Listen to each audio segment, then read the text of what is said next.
तो this is Aditya Joshi. Welcome back to another video. NEET 2023 मैंने 2 महीनों में पढ़ के क्लियर किया। मैं एमबीबीएस अब्रॉड से अब गवर्नमेंट सीट ले लूंगा इंडिया में एमबीबीएस की। तो मैंने कैसे किया, क्या किया, मैंने आपको सब बता रखा है। इस वीडियो में हम टाइम वेस्ट नहीं करते हैं। तो अब मैं आपके साथ स्ट्रैटेजी शेयर करूंगा कि नीट 2024 में अगर आपको 650 प्लस नंबर लाने हैं तो आपको पता है आपको फिजिक्स में 170 के आसपास नंबर लाने पड़ेंगे।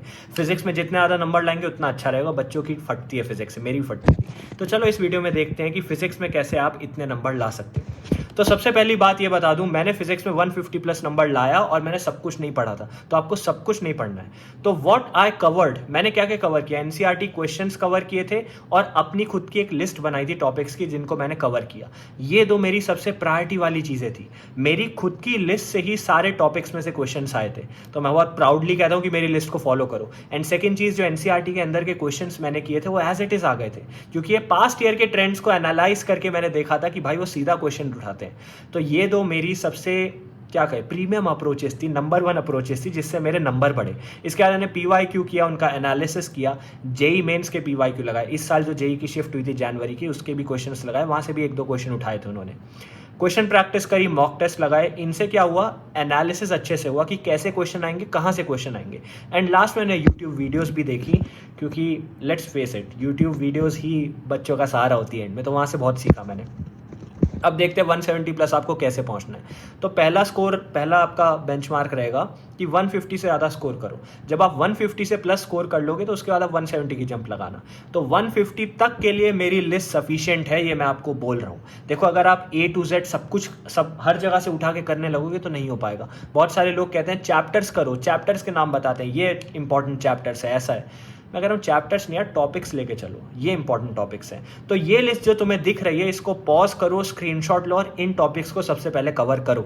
अगर इनके क्वेश्चन प्रैक्टिस आप कर लेते हो, पीवाईक्यू एनालाइज कर लेते हो और एनसीईआरटी के अंदर के क्वेश्चन आप कर लेते हो, तो आपके 150 प्लस आराम से आएंगे।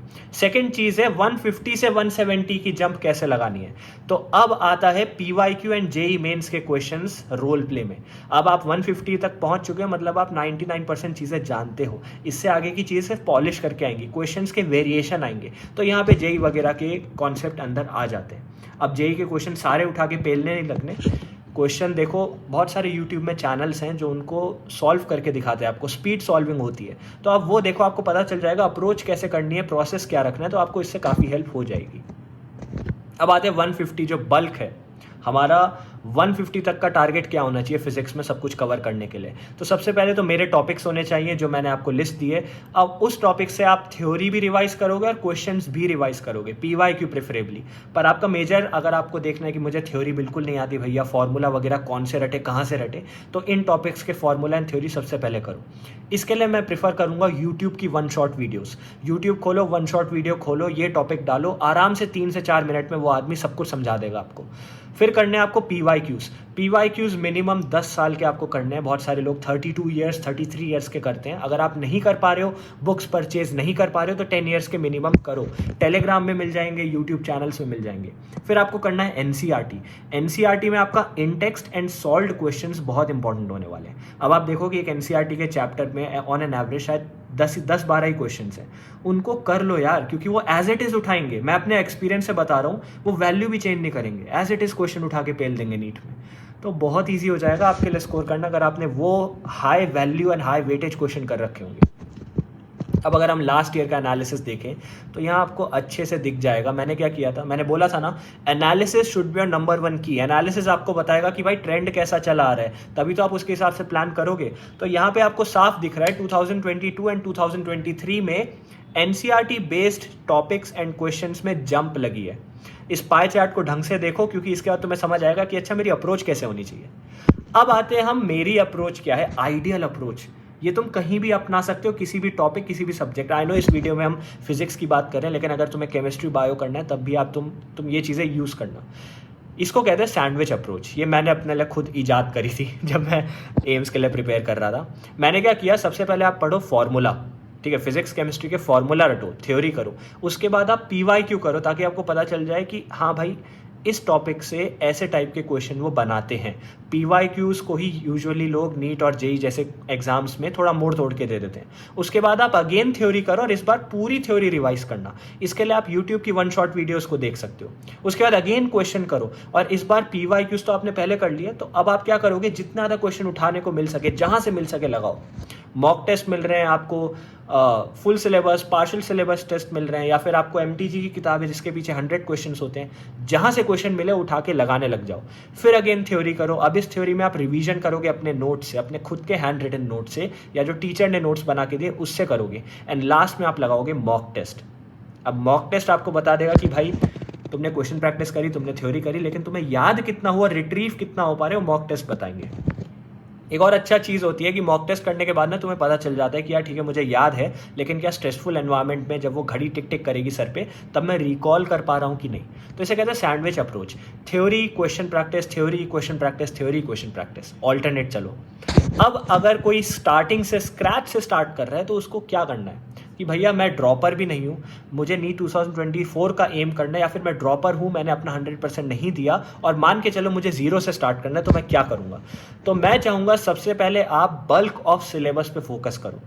देखो आपको क्या करना है, नंबर बटोरने हैं, ये मैंने किया। आप यहाँ वहाँ फालतू हाथ मत मारो। आप देखो कि ठीक है इस टॉपिक से 5 क्वेश्चन आने हैं, मतलब एक क्वेश्चन में 4 नंबर, मतलब 20 नंबर यहीं से आने, ये टॉपिक पहले उठा लो। तो आपको क्वेश्चंस उठाने हैं, आपको टॉपिक्स उठाने हैं, आपको नंबर बटोरने जितना ज़्यादा आप कर सको।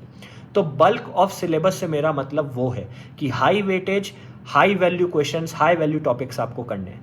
तो यहाँ पे आप कैसे करोगे, ईजी टू कंप्लीट वाले पहले करना। जैसे आपने देखा होगा कुछ चैप्टर्स होते हैं, अगर फिजिक्स की बात करूँ तो वहाँ पे ग्रेविटेशन जैसे चैप्टर्स होते हैं, इसमें एक चैप्टर लेकिन उससे 2-3 क्वेश्चन आने ही आने। तो हाई वेटेज हाई वैल्यू यार, एक ही चैप्टर है, ईजिली हो जाएगा। 150 मार्क्स आपके यहाँ से बनेंगे। तो इसके लिए आप क्या क्या फॉलो करोगे, एक तो मेरी लिस्ट फॉलो करो जो मैंने आपको दिखाई है, उससे आएगा, मैं आपको गारंटी से कह रहा हूँ उससे आएगा। एनालाइज किया लास्ट 5 ईयर्स को मैंने, आएगा। सेकेंड चीज़ NCERT के इंटेक्स क्वेश्चन करो क्योंकि एज इट इज़ वो लोग उठा लेंगे। And third cheese YouTube lectures पे फोकस करो। बहुत बार यूट्यूब लेक्चर्स, और मैं क्या करता था, मैं जेई वाले एजुकेटर्स के देखता था, उनको ज़्यादा आइडिया होता है, ज़्यादा अच्छे से बता पाते हैं फिजिक्स को, तो इसलिए उनसे ज़्यादा बेनिफिट हुआ मुझे।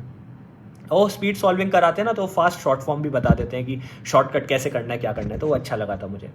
सेकंड चीज़ आपको क्या करना है, आपको रिवाइज करना है, पॉलिश करना है और एनालाइज करना है। अब इसके लिए आप क्या करोगे, आपने खुद नोट्स बनाए तो उससे पढ़ो, एजुकेटर्स के नोट्स से पढ़ो, यूट्यूब वीडियोस अगेन देखो, वन शॉट देखो, स्पीड सॉल्विंग देखो, PYQs को एनालाइज करो। आपको PYQ सॉल्व नहीं करना तो ठीक है, क्वेश्चन पढ़ो, आंसर देखो उन्होंने कैसे आंसर निकाला है, बाकी 3 आंसर क्यों नहीं है, क्या चेंज करने पे वो आंसर बन सकते हैं। Analysis is very important. And last में आपको क्या करना है, एसेस करना है कि आपको आया कितना है। मैंने सब कुछ कर लिया भैया, लेकिन मुझे आ रहा है कि नहीं, तो उसके लिए आप मॉक टेस्ट लगाओगे। अब मॉक टेस्ट आपको 3 आवर 20 मिनट्स के बैठ के नहीं लगाने, आपको 2 आवर 30 मिनट्स के लगाने, 2.5 घंटे का मॉक टेस्ट लगाओ, ठीक है। ऐसा क्यों है, क्योंकि आपको टाइम रिस्ट्रेन देना है अपने आप को, ताकि आप रियल लाइफ सिनेरियो को रिक्रिएट कर सको, स्ट्रेसफुल एनवायरनमेंट अपने आप को दे सको।